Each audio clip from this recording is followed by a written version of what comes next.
బాధ్యతగా భావించి తమ దగ్గర సమయం తీసుకొని ఈ వివరాలను సభ ముందు పెట్టే ప్రయత్నం చేస్తున్న అధ్యక్ష మూసీ నది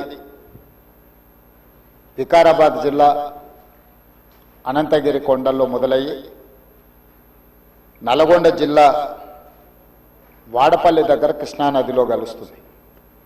దాదాపుగా అనంతగిరి కొండల నుంచి వాడపల్లి వరకు 240 కిలోమీటర్లు మూసీ నది ప్రవహిస్తుంది. ఈ మూసీ నది మూసీ ఒకటే లేదు అధ్యక్ష, ఇందులో ఈసా నది కూడా ఉంది. मेरा ख्याल से अकबरुद्दीन साहब को पता है, उस्मान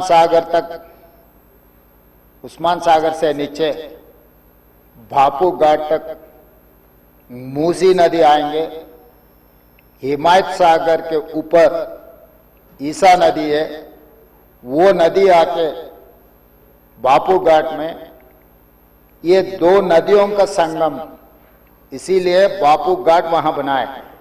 కన్యాకుమారి దగ్గర 2 సముద్రాలు 2 నదుల యొక్క సంగమం దగ్గర మహాత్మా గాంధీ గారి అస్థికలు ఏ విధంగా పెట్టినరో ఈరోజు వికారాబాదులో మొదలయ్యే మూసా, రంగారెడ్డి జిల్లాలో ఇతర ప్రాంతాల నుంచి మొదలయ్యే ఈసా నదికి సంబంధించి హిమాయత్ సాగర్ ప్రాజెక్ట్ ఉంది.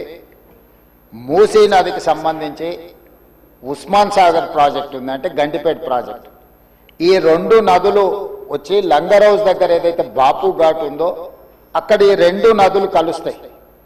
ఆ 2 నదుల కలయిక దగ్గరనే మహాత్మా గాంధీ గారి అస్థికలను పెట్టి బాపు ఘాట్ను నిర్మించడం జరిగింది.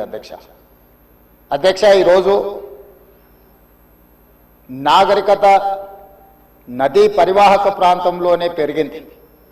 ప్రపంచంలో ఏ నగర విస్తీర్ణమైన ఏ ప్రజల యొక్క నాగరికత అభివృద్ధి చెందిందంటే నదీ పరివాహక ప్రాంతంలోనే మానవుల యొక్క నాగరికత అభివృద్ధి చెందింది. నదీ పరివాహక ప్రాంతాలలోనే గ్రామాలు కానీ పట్టణాలు కానీ నగరాలు కానీ నిర్మించడం జరిగింది. ఈ నదీ పరివాహక ప్రాంతంలో నిర్మించిన గ్రామాలు మనకు ప్రతి ఊరికి ఆనుకొని చెరువు ఉంటుంది. ఊరి యొక్క తాగునీరు సాగునీరు అవసరాలు తీర్చడానికి పట్టణాలలో కూడా మీరు పెద్ద పెద్ద లేకులు చూసారు.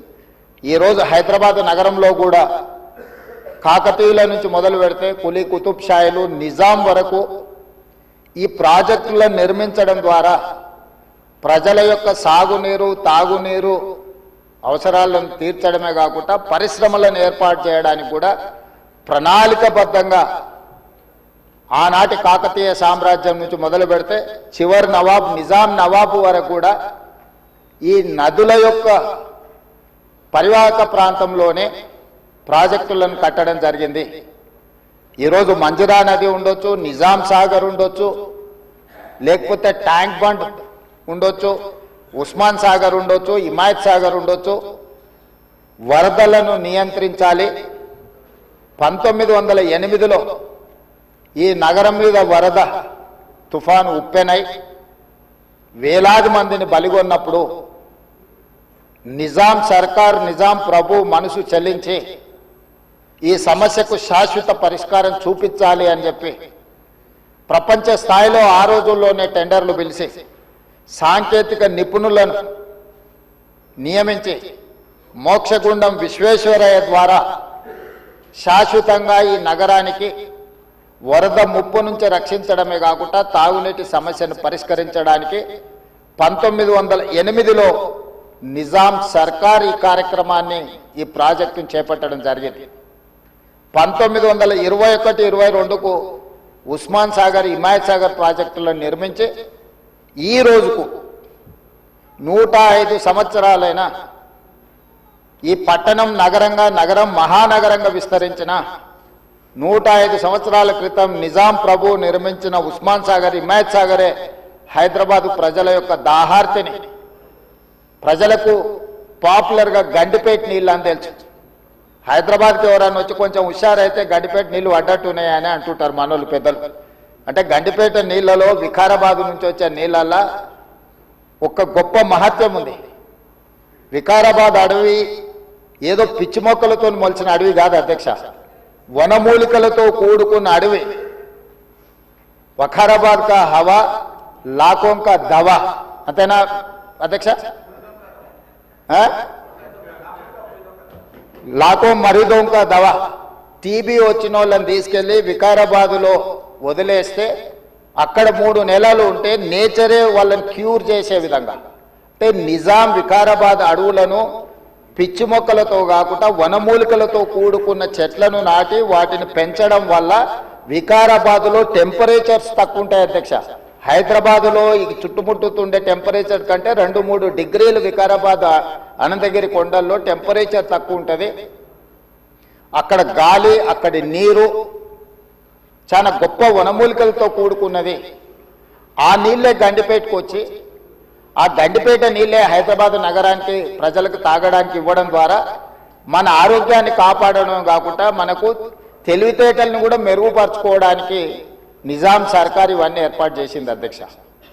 కాలక్రమేణా స్వతంత్రం వచ్చింది, సాంకేతిక నైపుణ్యం పెరిగింది. సాంకేతిక నైపుణ్యంతో నగరాలు అభివృద్ధి చెంది జలవనరులను కాపాడుకోవాల్సిన మనము ఆ దిశగా ప్రయాణం చేయలే అధ్యక్ష.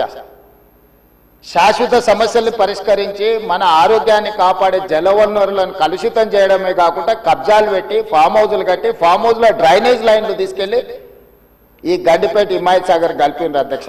ఆగర్భ శ్రీమంతులు కట్టుకున్న ఫామ్ హౌజుల్లో ఉన్న డ్రైనేజ్ కనెక్షన్స్ తీసుకెళ్లి గండిపేటకు హిమాయత్ సాగర్కు కనెక్ట్ చేస్తే వాళ్ళ మీద ఉక్కుపాదం మోపి అన్నిటిని కూలగొట్టి లక్షలాది నగరంలో ప్రజలు తాగే నీళ్లను కలుషితం చేస్తే ఎవరిని క్షమించమని చెప్పి మా ప్రభుత్వం వచ్చిన తర్వాత కఠినమైన చర్యలు తీసుకున్నది అధ్యక్ష. దాని మీద ఎన్నో విమర్శలు వచ్చినాయి.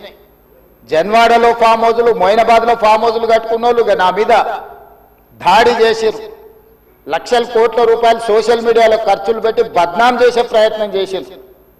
అయినా మా సంకల్పం మంచిది, పేద ప్రజలకు మేలు జరగాలన్న ఆలోచనతో ఎన్ని విమర్శలు వచ్చినా వెనక్కి తగ్గకుండా 100% ఆ కార్యక్రమాన్ని ముందుకు తీసుకెళ్లే ప్రయత్నం చేసి, అదేవిధంగా మాకొచ్చిన అవకాశాలలో ప్రపంచంలో చాలా దేశాలు తిరిగినాం అధ్యక్ష.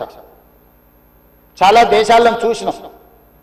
అభివృద్ధి చెందిన ప్రతి దేశంలో ఒక నదీ పరివాహక ప్రాంతాన్ని అభివృద్ధి చేయడమే కాకుండా వ్యాపార కేంద్రాలుగా మార్చారు. ఈరోజు న్యూయార్క్, న్యూజెర్సీ మధ్యలో హడ్సన్ రివర్, లేకపోతే లండన్లో థేమ్ రివర్. నేనే మంత్రులనే కాకుండా మిత్రులు అక్బరుద్దీన్ ఓవైసీ గారితో కూడా కలిసి మేము లండన్లో ఆ ప్రాజెక్టును పరిశీలించడం జరిగింది.